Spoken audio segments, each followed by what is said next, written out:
முன்னாள் முதலமைச்சர் அவர்களே, உங்களுக்கு ஒரே புள்ள, எனக்கு ஒரு பையன் ஒரு பொண்ணு. இந்த இடத்துல இப்ப சொல்றேன், உங்களுக்கு தைரியம் இருந்தால் வாங்க, என் புள்ளைய கொண்டாந்து நிறுத்துறேன். உன் புள்ளைய கொண்டாந்து நிறுத்தா, என் புள்ள மேல தலை மேல சத்தியம் அடிச்சு சொல்றேன். நீங்கள் சொன்னது என்ன என்ன என்ன என்ன சொன்னீங்க?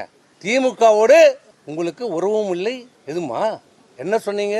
4ஆம் தேதி தேர்தல் முடிந்து வெற்றி பெற்ற சான்றிதழ் வாங்குறோம். நான் 6:30 மணிக்கு வாங்குறேன். வாங்கிட்டு உடனே வீட்டில் கொடுத்துட்டு சென்னைக்கு கிளம்பிட்டேன். வந்து கொண்டே இருக்கிறேன். ஒரு 7:30 மணி இருக்கும் நான் செங்கல்பேட்டை தாண்டும் போது. யார் என்று பேரெல்லாம் கேட்காதீங்க. திமுகவில் இருந்து 2 முன்னாள் அமைச்சர்கள் எங்க லைனுக்கு வராரு. என்னடா இவங்களுக்கு சம்பந்தமே இல்லை, நம்ம கூட வராங்க.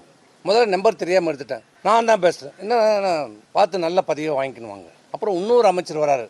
இல்லை என்னன்னா நான் 5 வருஷமாக கண்டுக்கல, இப்போ தான் ஃபோன் பண்ணிங்களேன்னு கேட்டேன். இல்லை எல்லாம் நல்லபடியாக போகுது, எல்லாம் நல்லா பார்த்துங்க, நல்லா அமைச்சர் என்னமோ சொல்கிறாங்க. எனக்கு ஒன்றும் புரியல.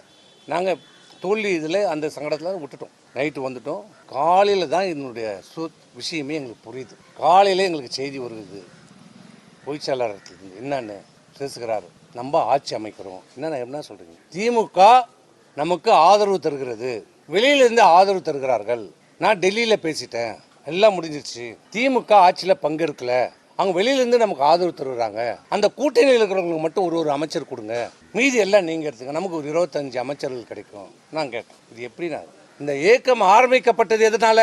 திமுகவை எதிர்த்து தொடங்கப்பட்ட இயக்கம். திமுக ஒரு தீய சக்தி, அது அழிக்கப்பட வேண்டும் என்று சொல்லி தொடங்கப்பட்ட இயக்கம். புரட்சித் தலைவர் எம்ஜிஆரால் தொடங்கப்பட்ட இயக்கம் அனைத்து இந்திய அண்ணா திராவிட முன்னேற்ற கழகம். தொண்டரால் தொடங்கப்பட்ட இயக்கம்.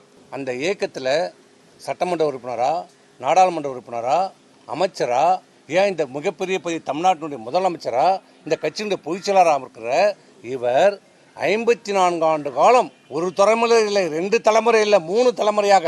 எங்க அப்பா மாவட்ட செயலாளர் எம்பி, இப்போ நான் இருக்கிறேன். அதே மாதிரி இவருடைய அப்பா சேர்மன். இவங்களா எல்லாருமே இங்க இருக்கிற பெரும்பாலும் பார்த்தீங்கன்னா ஒரு தலைமுறை 2 தலைமுறை. இதுவரைக்கும் திமுக எதிர்த்து நாங்கள் அரசியல் செய்து கொண்டு இருக்கிறோம். இப்படி பார்த்த எங்களை திமுக ஆதரவோடு ஆட்சி அமையும் என்று நீங்க எப்படி சொல்றீங்க? இது என்ன நியாயம் என்று கேட்டார்.